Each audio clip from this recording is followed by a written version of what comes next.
I need to record this. Okay. So tonight, I want to talk about posture. And the reason why I want to talk about that is, hold up, I need to do one more thing.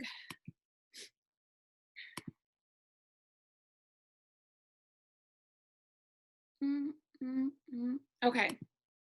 So the reason why I want to talk about that is because it is very important, because this is an IBO training that we have to develop, and I saw this posted on Noelle Trimble's picture just a little bit ago. We have to develop the leader within us in order to develop the leaders around us. And we hear us say a lot that if you want leaders in your organization, you have to be that leader. If you want your leader to serve you in a certain way, you have to be that leader. Like, it starts with you. So building your business, although there are skill sets and there's a lot of technical aspects, you have to make sure that internally you are doing everything necessary to be the best version of you that you can be. Why? Because people will follow or mimic who's leading them. My old pastor used to always say, you can tell somebody's leader because the person who's following takes on that fragrance. So if you don't have a good attitude, if you aren't doing self-development, if you aren't leading at a high standard, then unfortunately your organization, majority of them, are going to do what they see. So it is important to it is important as individuals that we make sure we are operating at our best self and that we are internally doing everything that we can. So again, I want to go ahead and talk about posture. So everyone has the ability to be awakened, but not everyone chooses to. So everybody on this call has the ability to be enlightened and awakened to what they need to do. But the thing is that you have to ask yourself, am I choosing to be enlightened and awakened? We must become aware of who we are to become who we are truly destined to be. So I'm not talking about thinking about just who it is that we want to become. We have to be very aware and very real with ourselves of who we are now and the things we can do better and the things that we can change to better serve those that we're leading. And even if you're not directly leading them, to better even serve those that you may, like they say, cross lines, or just other people in this family. And then even if you take it outside of that, just in your own relationships, like, you have to be aware of who you are in order to fix the things that need to be fixed so you can be the best you. So the first thing that I want to go over is, regarding posture, is ego. Now, everybody has them. Okay, so you can't sit here and say, I don't have an ego, because the ego is just simply a person's sense of self-esteem or self-importance. But the question to ask is your ego so big that humility can exist? I'm not saying that you can't have a high self-esteem. I can't say that you can't be confident, but is it so big that you can't humble yourself? Is it so big that you can't do the small stuff, like they say, the corny stuff? Is it so big that you feel that you may know more than your leader? Is it so big that you can't follow directions of the simple plan that's been laid out when they say run the play? So again, taking a moment of introspection, what is our ego? What we don't want is a dysfunctional ego.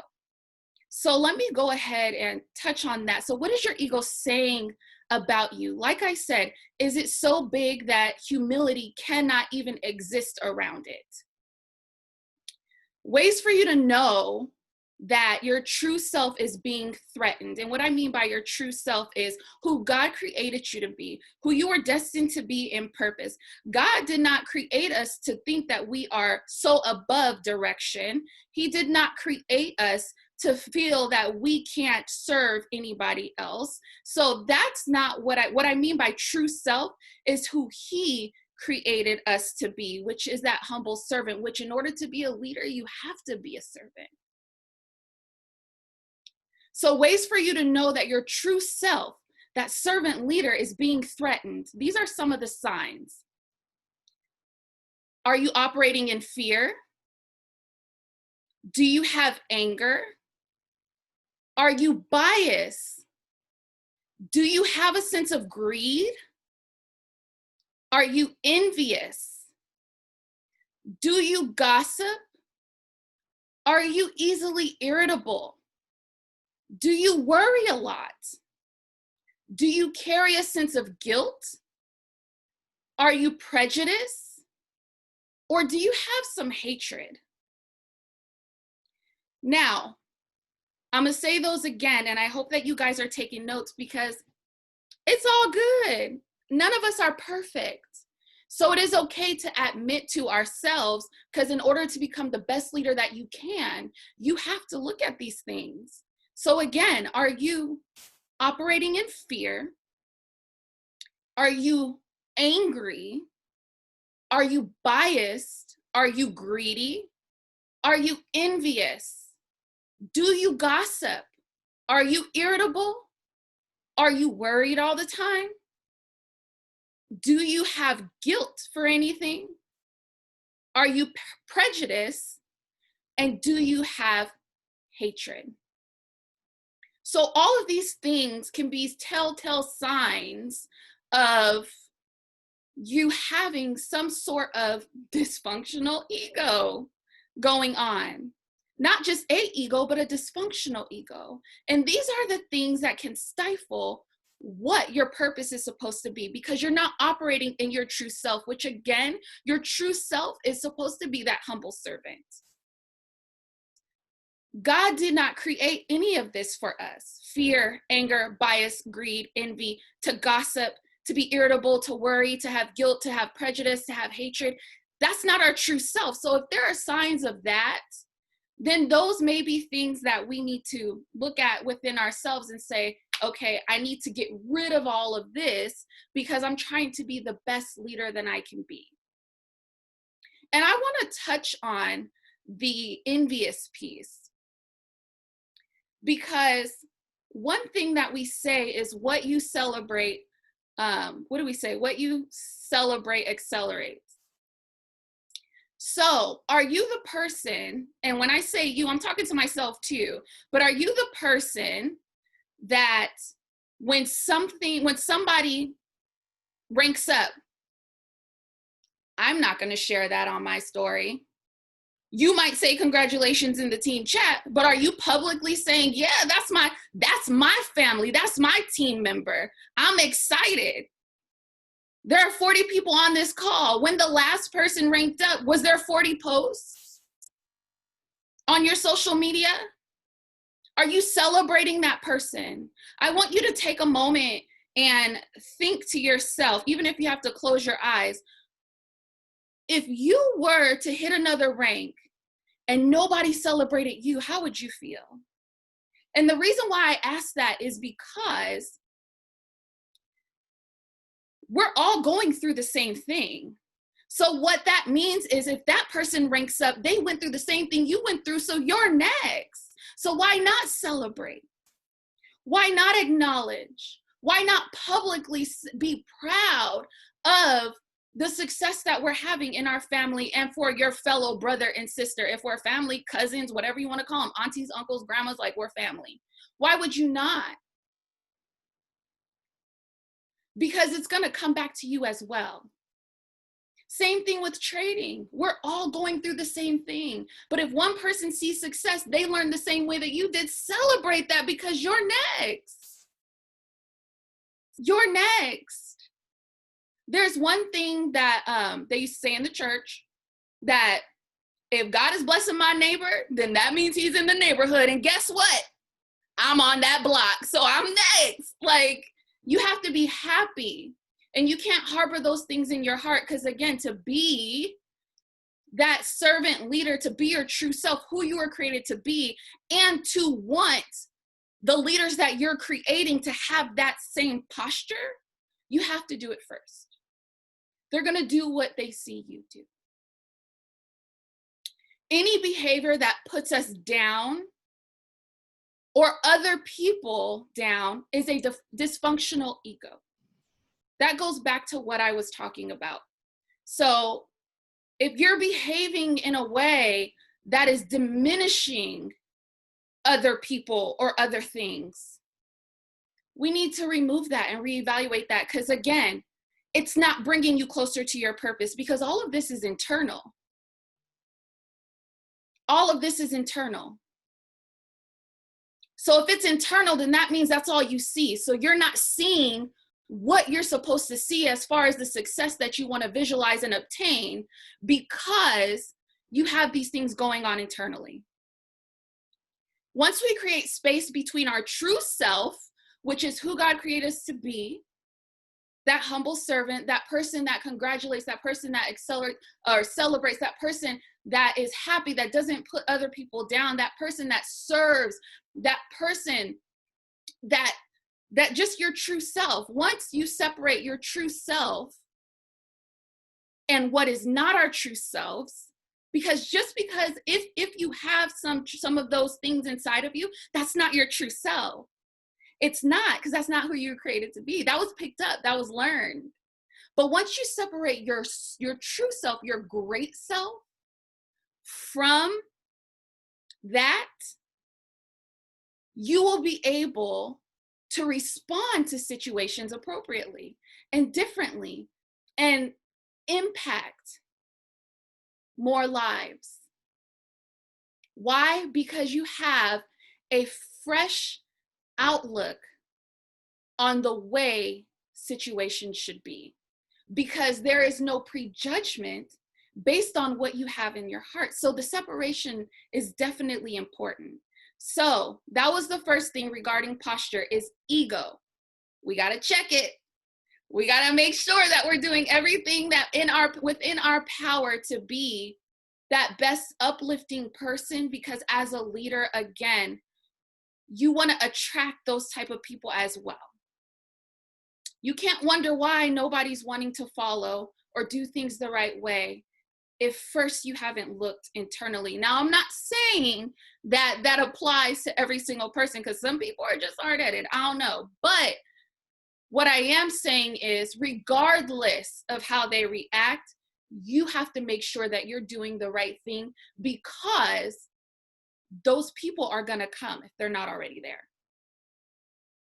The second thing that I want to go over is present moment awareness. Being aware of the present moment. And again, going back to posture. Ego, number one. Number two, present moment awareness. Once we begin to recognize those parts of our ego that do not serve purpose, we can now outwardly view every situation with a fresh perspective. So when things happen to us in our business, when we come up against different things while we're prospecting, when we come up against challenges in our organization, when we come up against just things that you could not control, what is your perspective going to be? And that ties directly into how you feel internally. If you have any of those things that I listed before, that is the outlook you're going to have on that situation. But that's not fair, because every person that we talk to is not the same. Every situation is not the same. So we can't prejudge. So therefore, we're handling it in a manner in which it probably could be handled better if we had a fresh perspective on it. If we looked at that situation as a new situation, maybe we might be able to handle it a little bit differently. Maybe we won't get discouraged. Maybe we won't feel like we want to quit. Maybe we won't feel like it's the other person's fault when in reality, they didn't do anything. So again, just being aware of the present moment and separating yourself from that dysfunctional ego, and having a fresh perspective on situations that you come up against. So what is the present moment? The present moment is now. It's not yesterday. It's not tomorrow. It's not even an hour from now. It's not even in half an hour from now. It's right now. So think of the present moment as, like, say if you were taking a walk, you take one step, that's the present moment. When you're building this business, you take one step, that's the present moment. That's the moment you handle. That's the moment that you're currently dealing with. You're not thinking about, oh, well, this could happen, or, but that happened yesterday. The present moment is right at that second, one step at a time, present moment after present moment after present moment. That's how you can learn to become aware of your actions and your perspective in the present moment as well, when you take it one step at a time. Whatever happens or is said to me at that present moment, since I'm aware of my ego, my subconscious will allow my conscious self to respond properly. So once you're very much aware of the things that I may have mentioned before, and you've already did that work, your subconscious, which now knows, is now going to allow your conscious self to react in the way that you should. I'm speaking to me too, okay? Because sometimes I'm quick to react and not understanding the full situation. But this is so powerful to me because it's like, wow. Just wow. So the present moment is like I said, looking at every step that you take. But egos thrive off of the pain of the past and the fear of the future. That is why it is so important to make sure that you have that self-awareness, so that you're not bringing in the issues of the past into your present moment situation, and your fears of the future into your present moment situation. Because it's going to feed off of that, and that is going to drive your reaction. So how do we live in the present moment? Again, becoming aware of our thoughts and how we spend our time. And we talk a lot about how we think, what we're feeding ourselves. It's true. You can't get away from it. No matter where you go, who you talk to, as far as striving for success, your thoughts are everything. So to live in the present moment, you have to control what you're thinking at that moment as well. And you have to control how you're spending your time. You also have to control how you're allowing people to spend your time. So number 3, acceptance. So number 1 was ego. Number 2 is the present moment. And number 3 is acceptance. Again, this all is rolling back up into posture. So acceptance, you accept what is going on now, but you do not attach a label to it. So whatever is going on in your life, you can't just say, oh, well, it's not happening, it's not happening, it's not happening. No, it's happening, but you're not going to call it bad. You're not going to put a label on it. Just recognize that it is happening. Why? Because the only way to be able to move past what is going on now is if you know what is going on, so you can now fix it.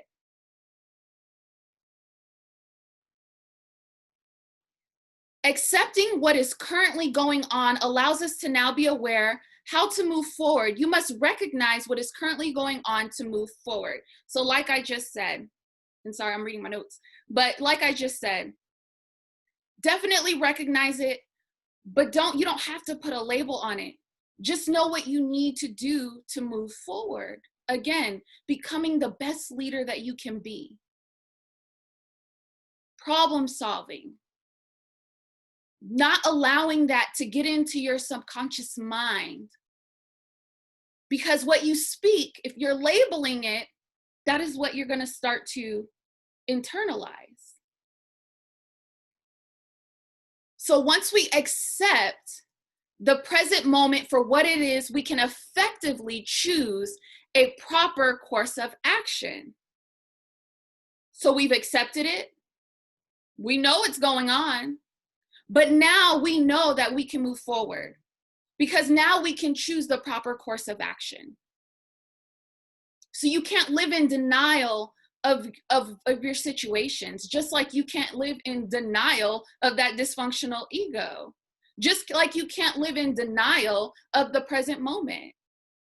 Just being enlightened and becoming aware and understanding what is going on, because you are going to be able to move past it once you gain a full understanding.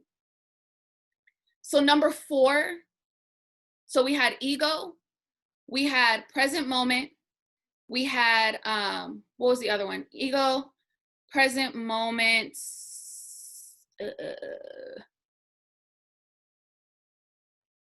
acceptance, and number 4, detaching. Our dysfunctional ego wants to attach itself to satisfy a specific desire within us to the point where it now becomes part of our identity. So I'm gonna read that again. Our dysfunctional ego wants to attach itself to satisfy a specific desire within us to the point where it now becomes our reality. Again, those things that we entertained because it made us feel good, but it didn't do any good for us, that is what it's thriving off of if you don't get rid of it. So that now starts to become your identity, which is also why it's important, because that's not your true self. Attaching to the wrong thing has repercussions, okay? So who you attach yourself to, the activities that you participate in, the gossip that you're participating in, those things can have repercussions. Why? Because the part that you're trying to rid yourself of is feeding off of it and growing in your subconscious, and you're not even knowing. Again, becoming the best leader that you need to be. But once you are detached from this, it allows us to not live in denial of things that keep us bound. So when you're participating in those activities, but then you say you want a certain level of success, it's not going to happen. Or even if it does, it's not going to be sustained. Or you're not going to reach the level that you can reach. You're going to settle for good instead of great. And God wants great for us. So when you're participating in those types of activities that you don't see for your future, that are not feeding your true self, that are not feeding your future self, your vision that you want to manifest, you are remaining in bondage. So very important to watch what you're attached to and start detaching from those things so there aren't repercussions. So what you see for your future can manifest and be sustained. For what you see in the leaders that you want in your organization, because it depends on it. Detaching is more mental than physical. You begin to view the things you once found desirable in a different light. I'm gonna read that again. Detaching is more mental than physical. You begin to view the things you once found desirable in a different light. So detaching is here. Because even if you have those friends that mentally you're detaching from their way of thinking, whether it's stagnation, whether it's a impoverished mindset, whether they're telling you not to do this, whatever the case is, I'm not saying that you necessarily have to leave them physically, because you want to continue pouring into them.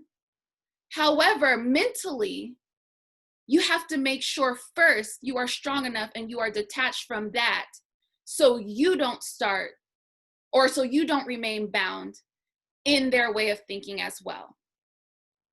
So then those conversations, once you detach mentally, those conversations, those activities, they start to become less desirable, to where eventually it's like, I just don't have the time for that. That's not where my life is headed. So where are you detaching yourself from mentally?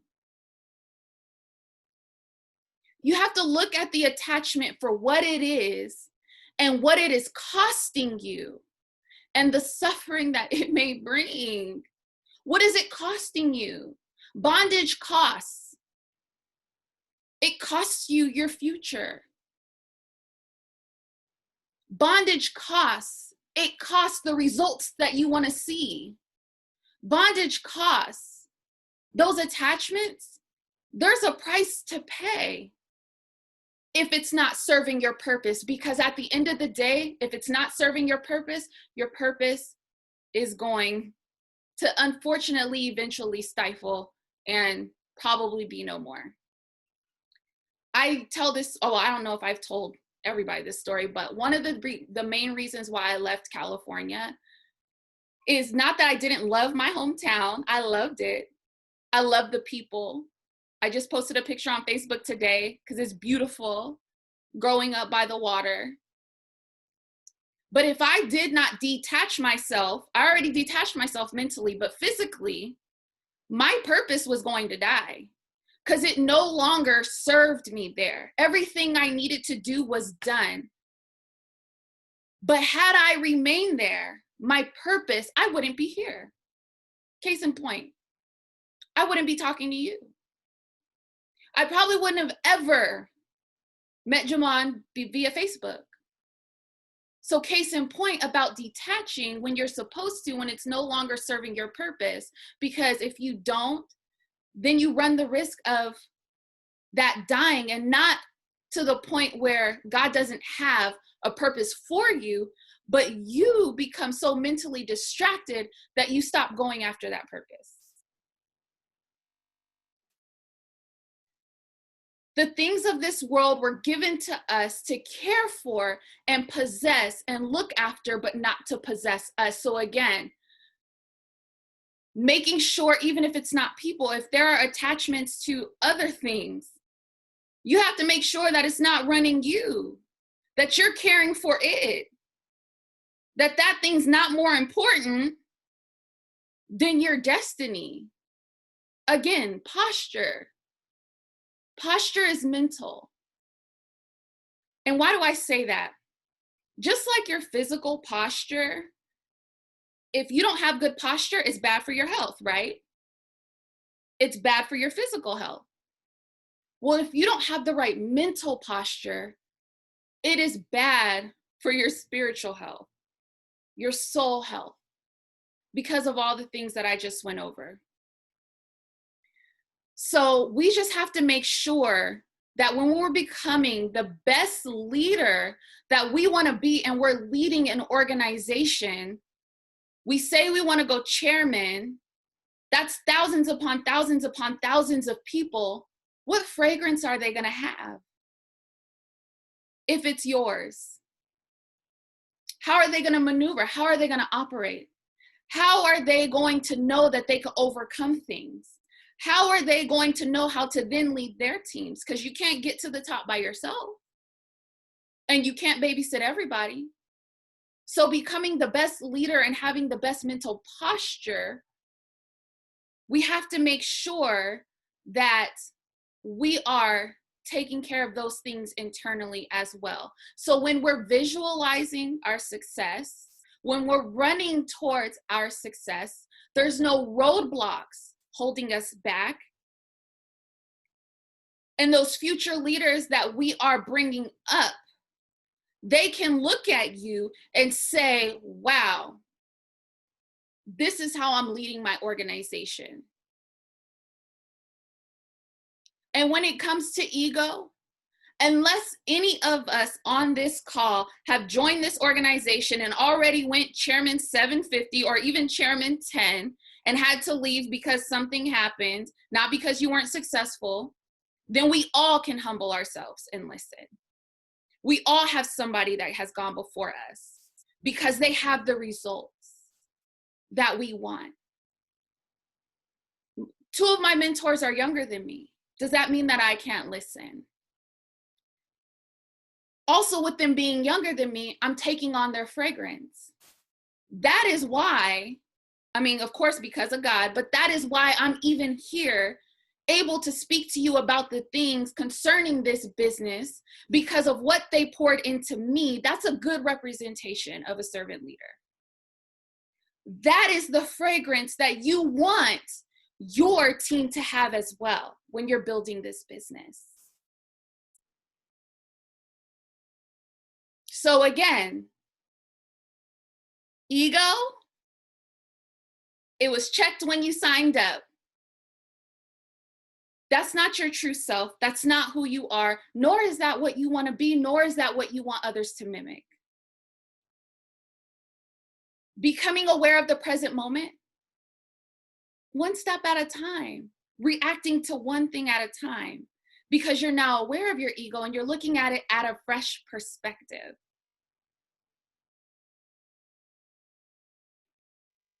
The other thing was detaching mentally from things that serve you no good. Detaching mentally from things that you're idolizing that serve you no good. Detaching yourself mentally from those conversations that serve no purpose. And accepting what is going on now so you can make sure that you get over it. Don't run from it. Don't be scared of it. God did not give us the spirit of fear. But just accepting it, not labeling it though. We're not labeling it. Why? Because it's done. It's done. We're getting past it, period. This is not my future. I know what my future is. So there's one thing that I'm not going to do is speak something negative and put a label on something that I'm about to throw out tomorrow. So these are just things that I definitely am working on within myself, of course. I pray that it has definitely blessed you as well, because I want to see all of us win. I want to see all of us serve at a high level. I want to see all of us to where it eventually gets to a point where people are doing calls once a year, because there's so many servant leaders. There's so many amazing leaders being brought up that can now pour into the family, that this organization grows so large, and you have done the work within yourself to pour into your people, that you'll be up here giving this. So that's all that I have for tonight. Let's see some values in the chat if you caught value from anything that I said. Again, I wasn't as riled up as I usually get, but let me know if you caught some value. Like I always end the call, I definitely pray prosperity and abundance over every single person. I pray that we continue to grow closer together as success partners. I pray that we continue to celebrate each other, the next person that ranks up, the next person that has a huge success, whatever it is, that it's plastered everywhere, because that is my family. I pray that everybody that comes into your organization begins to take on the sweet smelling fragrance of their amazing leader, because they did the work, and that it just grows to a number that you can't even ask, think, or imagine, because you've humbled yourself and you've served. That's all I got. Paris, Javon, anybody got anything to say? Drop some fire emojis for Miss Jasmina.